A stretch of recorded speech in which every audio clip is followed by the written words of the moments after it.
کیا خواتین کا چوڑی پہننا فرض ہے؟ لڑکیوں کا چوڑی پہننا کیسا ہے، فرض یا مستحب؟ کیونکہ جماعت میں جو عورتیں آتی ہیں ان کا کہنا ہے کہ جو لڑکیاں چوڑی نہیں پہنتی ان کے ہاتھ کا کھانا پینا جائز نہیں۔ احمد صاحب ممبئی سے۔ دیکھو، لڑکیوں کا چوڑیاں پہننا افضل ہے، بہتر ہے، کیونکہ شریعت یہ چاہتی ہے کہ عورت عورت بن کے رہے، مرد مرد بن کے رہے۔ تبھی نبی صلی اللہ علیہ وسلم نے مردوں کو عورتوں کی مشابہت سے، عورتوں کو مردوں کی مشابہت سے منع کیا۔ اور ایک خاتون کا ہاتھ آپ صلی اللہ علیہ وسلم نے دیکھا جس پہ مہندی نہیں تھی، تو ان کو تنبیہ کیا آپ صلی اللہ علیہ وسلم نے۔ تو اس لیے علماء کہتے ہیں کہ عورت کے لیے عورت بن کے رہنا ہی بہتر ہے، تو اس لیے چوڑیاں افضل ہیں، بہتر ہے، لیکن فرض واجب بہرحال نہیں ہے، اور کوئی نہ پہنے تو کوئی واجب نہیں ہے۔ اور اس کے ہاتھ کا یہ کھانا نہ کھانا یہ بھی غلط ہے، کھانا بھی کھا سکتے ہیں اس کے ہاتھ کا، کوئی حرج نہیں ہے اس میں۔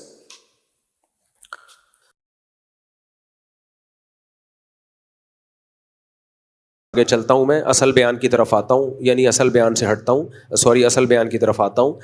تو دیکھو، لوگ یہ کہتے ہیں کہ اتنے بچے ان کو پالیں گے کیسے، ہم ان کی تربیت نہیں ہو پائے گی۔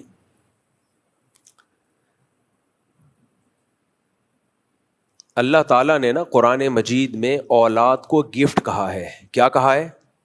بولو، گفٹ۔ یہب لمن یشاء اناسا ویہب لمن یشاء الذکور، جس کو چاہتا ہوں بیٹیاں گفٹ دیتا ہوں، جس کو چاہتا ہوں بیٹے گفٹ دیتا ہوں، او یزوجہم ذکرانا و اناسا، جس کو چاہتا ہوں دونوں گفٹ دے دیتا ہوں۔ مجھے ایک بات بتاؤ، آپ لوگ میرے پاس گفٹ لے کے آ رہے ہو، مثال وہی دینا جو اچھی ہو، میرے پاس گفٹ لے کے آ رہے ہو، ایک لفافے میں $1000، دوسرے میں $10,000، بلکہ مثال جب دینی ہے تو اچھی تو $1 کروڑ، کون سا دے رہے ہو؟ ایک لفافے میں ڈالر رکھنے کے لیے لفافے، خیر بہت سارے گفٹ لے کر آ رہے ہو۔ میں کہہ رہا ہوں بھائی میرے پاس تو کوئی پلاننگ ہی نہیں ہے ان پیسوں کو سنبھالنے کی۔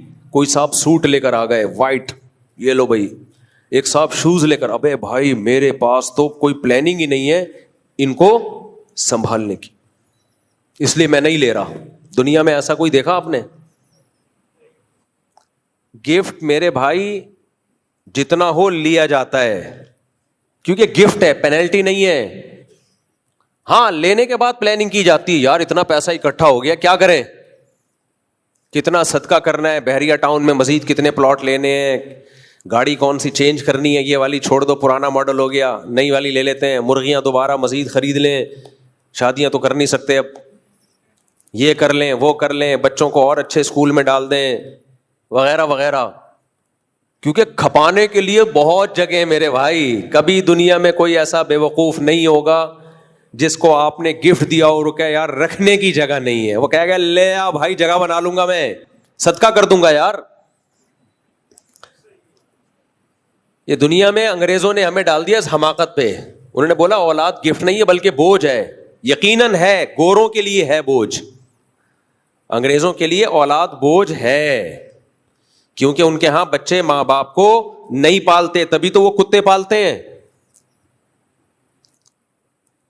کتے پالتے ہیں، وہ ان کے ہاں بوجھ ہے۔ کو پتا ہے ہمارے کسی کام کی نہیں ہے، اولاد کے رائٹس ماں باپ کے رائٹس سے زیادہ ہیں۔ پتا ہے مرے ہوئے ہوں گے، پتہ نہیں جنازے میں بھی آئے گا کہ نہیں آئے گا، کچھ آتے بھی ہیں، ایسا نہیں ہے۔ تو بھائی وہ توحید پرست تھوڑی ہیں، وہ کلمہ گو تھوڑی، ہم کلمہ گو ہیں۔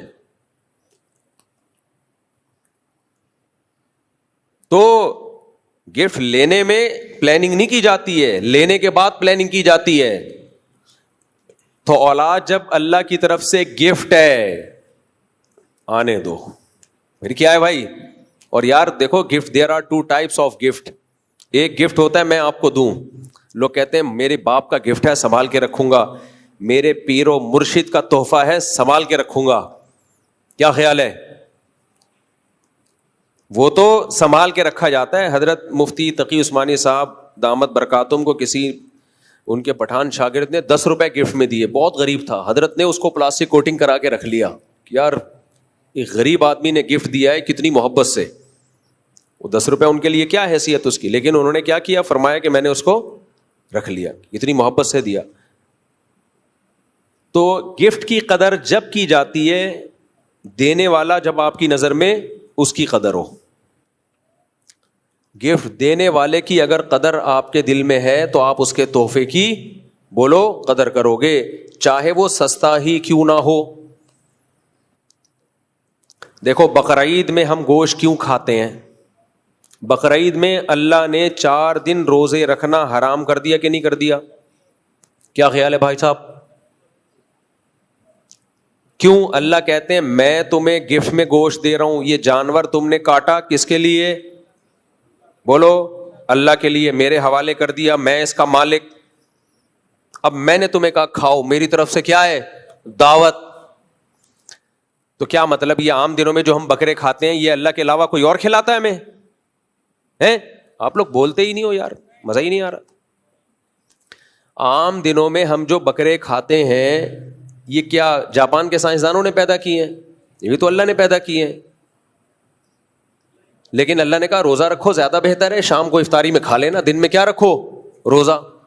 لیکن بقرعید میں اللہ نے 4 دن, 3 دن قربانی کے, چوتھا دن بھی روزے کو حرام کر دیا. کیوں حرام کر دیا؟ اس کو اسپیشلی اللہ اپنا گفٹ کہتا ہے کہ بقرعید کا گوشت یہ میری طرف سے تحفہ ہے, گفٹ ہے, میری طرف سے ضیافت ہے.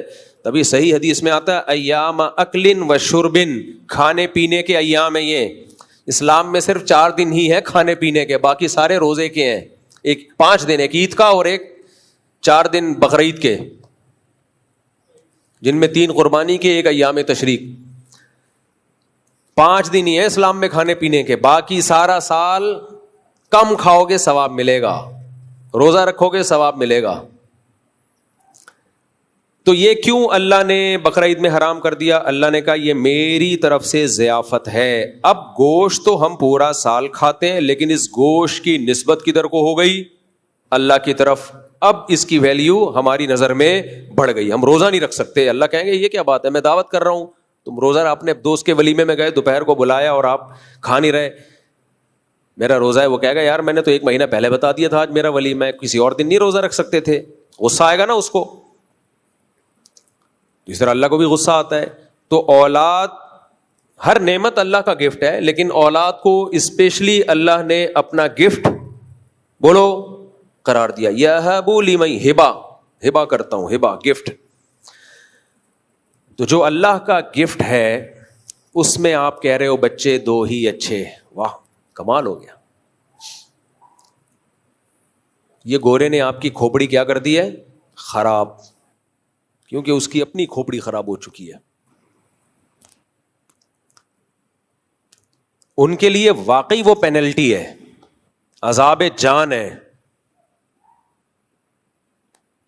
ہمارے لیے عذاب نہیں ہے میرے بھائی. تو اس لیے اللہ کے گفٹ کو بھی گفٹ سمجھو. اور گفٹ پہ جو خرچہ ہوتا ہے نا اسے انسان بوجھ نہیں سمجھتا, کیونکہ گفٹ اگر ایسا ہے کہ اس پہ آپ کا خرچہ زیادہ ہو رہا ہے اور اس کا آؤٹ پٹ کم ہے تو وہ گفٹ نہیں ہے, وہ عذاب ہے. مجھے ایک بات بتاؤ, آپ کو ایک شخص بائک دے کے جائے جس کی ٹینکی بہت بڑی ہو, بہت مہنگی بائک ہو, آپ غریب آدمی ہو, اور بائک ایسی ہو کہ اس میں انجن آئل کا ٹھیک ٹھاک خرچہ, آپ کی پوری سیلری اس میں خرچ ہو جائے, اور ٹھیک ٹھاک مہنگا پیٹرول ڈلتا ہے اس میں, آپ کی تنخواہ اتنی ہے نہیں,